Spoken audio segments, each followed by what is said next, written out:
ഞങ്ങള് നിന്നെ കണ്ടില്ലല്ലോ എന്ന് വിചാരിച്ചിരിക്കായിരുന്നു. കുറി അടിച്ചു കിട്ടിയോ?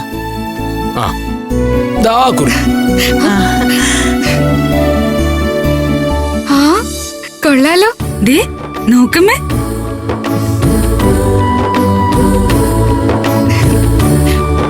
ഇത് വളരെ കുറച്ചല്ലേ ഉള്ളൂ മോനെ, ഇത്രയും മതിയോ? എന്തിനാ കൂടുതല്? ഇപ്പൊ ഈ പോസ്റ്റിൽ അയക്കുന്ന രീതിയൊന്നുമില്ല. അടുത്ത ബന്ധുക്കൾക്ക് വേണമെങ്കിൽ ഇതിൽ നിന്ന് ഓരോന്ന് കൊടുക്കാം. ദിവ്യപ്രഭയുടെ വീട്ടിലല്ലേ ആദ്യം കുറി എത്തിക്കേണ്ടത്? വരുന്ന വഴിക്ക് ഞാൻ അവിടെ കയറി കുറി കൊടുത്തു. ഇനിയിപ്പോ ആ ചടങ്ങായിട്ട് തെറ്റിക്കണ്ടെന്ന് വിചാരിച്ചു. ഇതിലെ അമ്മ കല്യാണം വിളിക്കുന്ന പോലെ എഴുതിയിരിക്കുന്നത്. അങ്ങനെയല്ലേ വേണ്ടത്, അല്ലേ? അമ്മയല്ലേ ക്ഷണിക്കേണ്ടത്. നീ ഒന്ന് വായിച്ചേ മോളെ. മാന്യരെ, എന്റെ മകൻ അഭിമന്യു വിവാഹിതനാവുകയാണ്. വട്ടിയൂർക്കാവിൽ ആഷാഢം വീട്ടിൽ പരേതനായ അംബുജാക്ഷ മേനോന്റെയും യാമിനി മേനോന്റെയും മകൾ ദിവ്യപ്രഭയാണ് വധു. 2024 സെപ്റ്റംബർ മാസം 1200 ആണ്ട് ചിങ്ങമാസം 31 തീയതി രാവിലെ 10:30-നും 11:00-നും ഇടയ്ക്കുള്ള ശുഭമുഹൂർത്തത്തിലാണ് വിവാഹം.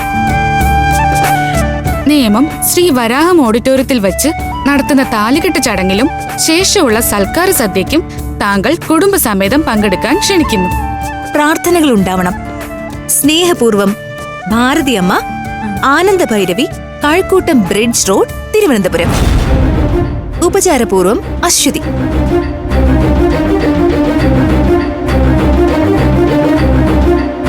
എന്താമ്മേ, എന്തെങ്കിലും കുഴപ്പമുണ്ടോ?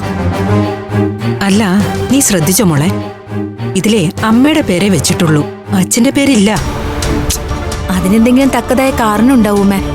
ആയിരിക്കാം. എന്നാലും നാട്ടുകാരെ ബോധിപ്പിക്കാനെങ്കിലും അച്ഛന്റെ പേര് വെക്കേണ്ടതായിരുന്നു. അഭിമന്യുവിന്റെ അച്ഛൻ ഉപേക്ഷിച്ചു പോയെന്നോ നിയമപരമായി ബന്ധം വേർപെടുത്തിയെന്നോ ഒന്നും നമ്മളോട് പറഞ്ഞിട്ടില്ലല്ലോ. എന്തായാലും അച്ഛൻ അച്ഛനല്ലാതാവുന്നില്ലല്ലോ. അത് നേരെ അമ്മേ. അമ്മ പറഞ്ഞതുപോലെ ലെറ്ററിൽ പേരെഴുതായിരുന്നു. അതൊന്ന് വിശദമായിട്ട് അന്വേഷിക്കണം മോളെ. അന്വേഷിക്കാം. അഭിമന്യുവിനോട് തന്നെ നേരിട്ട് ചോദിക്കാം ഞാൻ. ഒരു കാര്യം ഏറ്റുകഴിഞ്ഞാൽ ഞാനത് നടത്തിയിരിക്കും അംബികെ. അതിന് ഒട്ടും കാലതാമസം ഉണ്ടാവില്ല. ഹോസ്പിറ്റലിൽ ചെല്ലാൻ വെറുതെ ഒരു കാരണം ഉണ്ടാക്കി പറഞ്ഞതാ ഞാൻ. എന്നിട്ട് അവള് വിശ്വസിച്ചോ? വിശ്വസിച്ചു. കള്ളത്തരമാണ് പറയാൻ എളുപ്പം.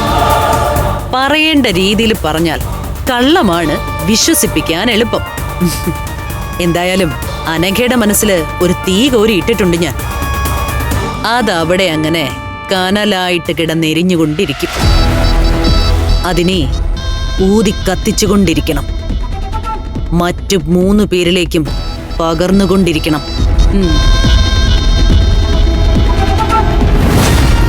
അത് ഞാൻ അംബികയ്ക്ക് വിടുന്നു. എനിക്ക് ഡയറക്റ്റായിട്ട് അവരെ സമീപിക്കാൻ പറ്റില്ല. എന്നെ അവര് വിശ്വസിക്കില്ല. അനഘയുടെ അടുത്ത് തന്നെ രണ്ടും കൽപ്പിച്ചാ ഞാൻ ചെന്നത്. അവള് പക്ഷേ ഞാൻ പറയുന്നത് കേൾക്കാൻ നിൽക്കും. അതുപോലെയല്ല മറ്റുള്ളവര്. ആ ഇരട്ടകളില് ഒരു പിശാച് പിടിച്ച പെണ്ണുണ്ട്. അവൾ ഒന്ന് പറഞ്ഞ 2ാം വാക്കിന് ആരെയും തല്ലും. എന്തായാലും കലാവധി തുടങ്ങി വെച്ചല്ലോ, അത് നന്നായി. ഇനി മറ്റുള്ളവരെ ഞാൻ ചെന്ന് കണ്ടോളാം, സംസാരിച്ചോളാം.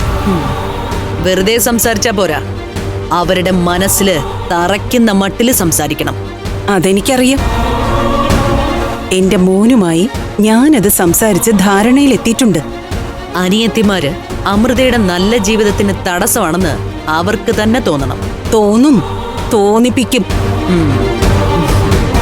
നിന്റെ മോനും തടസ്സമാണ് ഞങ്ങൾക്ക്. അവന്റെ കാര്യം ഞാൻ നോക്കും. ഞാൻ നാളെ തന്നെ ചെന്ന് 4 എണ്ണത്തിനോടും സംസാരിക്കാം. വളരെ ശ്രദ്ധിക്കണം അംബികെ. ഇതൊരു ഗൂഢമായ നീക്കമാണെന്ന് ഒരിക്കലും അവർക്ക് തോന്നരുത്. ഇല്ല. ഒപ്പം അമൃത ഇതൊന്നും അറിയാതിരിക്കാനും ശ്രദ്ധിക്കണം. അത് ഞാൻ ഏറ്റു. എന്റെ മോൻ അമൃതയെ കല്യാണം കഴിച്ചു കഴിഞ്ഞാ പിന്നെ ആ 4 എണ്ണവും മോനൊരു ബാധ്യതയായി മാറരുത്. ഒരവകാശവും പറഞ്ഞുകൊണ്ട് വരരുത്. നിന്റെ മോൻ അവളെ കെട്ടിയിട്ട് വേണ്ടേ?